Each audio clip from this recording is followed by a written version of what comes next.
চলতি অর্থবছরের ৯ মাসে দেশে আশঙ্কাজনক হারে কমেছে বৈদেশিক ঋণের প্রতিশ্রুতি ও ছাড়। এ সময় প্রতিশ্রুতি কমেছে ৫৮% বেশি, ছাড়ও কমেছে ১৪.৫% মতো।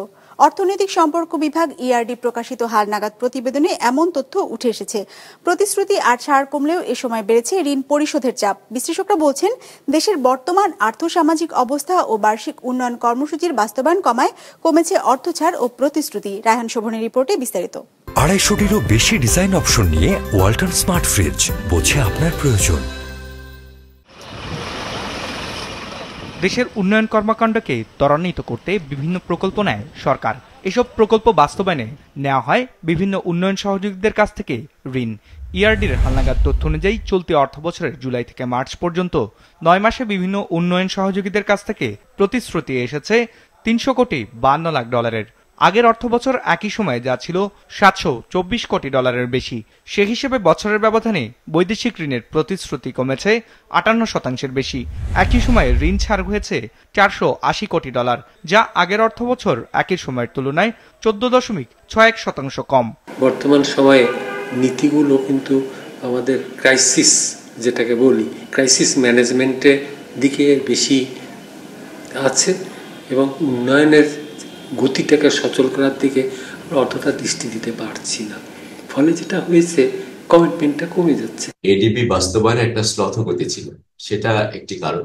আর তাছাড়াও যেটা হয়েছে, এডিবিতে বড় মাপের কিন্তু কাটছাট করা হয়েছে। এটারও একটা যে প্রভাব, সেটা কিন্তু পড়েছে যে কি পরিমাণ অর্থ ছাড় হয়েছে তার রেভিনিউ যথেষ্ট মাত্রায় প্রবৃদ্ধি অর্জন করে নাই, সেটাও কিন্তু আমাদের এডিবি বাস্তবায়নে শ্লথগতি হয়েছে এবং যার ফলে আমরা দেখছি যে বিদেশিদের যে অনুদান এটার পেছনে থাকে সেটাও কমে গিয়েছে। আলোচ্য সময় বৈদেশিক ঋণের প্রতিশ্রুতি ও ছাড় কমলেও বেড়েছে ঋণের সুদ আসল পরিশোধের চাপ। ইআরডির তথ্য মতে গেল ৯ মাসে সরকারকে ঋণ পরিশোধ করতে হয়েছে $৩২১ কোটি বেশি। আগের অর্থবছর একই সময়ে যা ছিল $২৫৭ কোটি। সে হিসেবে বছরের ব্যবধানে $৬৪ কোটি বা প্রায় ২৫% বেশি ঋণ পরিশোধ করেছে সরকার। এই সময়ে আসল বাবদ পরিশোধ করা হয়েছে $২০১ কোটি আর ঋণের সুদ হিসেবে পরিশোধ করা হয়েছে $১২০ কোটি। বাংলাদেশের অর্থনীতি যেমন, সেখানে আসলে এই চাপটা পড়ার কথা ছিল না। চাপটা পড়েছে এই কারণে, যেহেতু আমাদের রিজার্ভ গত ২ বছরে আমরা দেখেছি যে যথেষ্ট মাত্রায় কমেছে। এখন এটাকে স্ট্যাবিলাইজ করা হচ্ছে এবং ভবিষ্যতে যদি আমাদের রিজার্ভের পরিমাণ ভালো হয়, তাহলে হয়তো এটা একটা বড় একটা চাপ হওয়ার কথা না আর কি। হ্যাঁ, বাংলাদেশের ঋণ আমরা মনে করি যে রিজার্ভ একটা ভালো অবস্থানে থাকলে এখনো যথেষ্ট, আমি বলবো যে একটা মাত্রার মধ্যে রয়েছে, যেটা আমরা ধারণ করতে পারি। কিন্তু এর জন্য দরকার অর্থনীতিতে গতি, আমাদের প্রবৃদ্ধি হওয়া দরকার, আমাদের রপ্তানি বাড়ার দরকার এবং আমাদের রেমিটেন্সেসে আরো অধিক গতি আসা দরকার।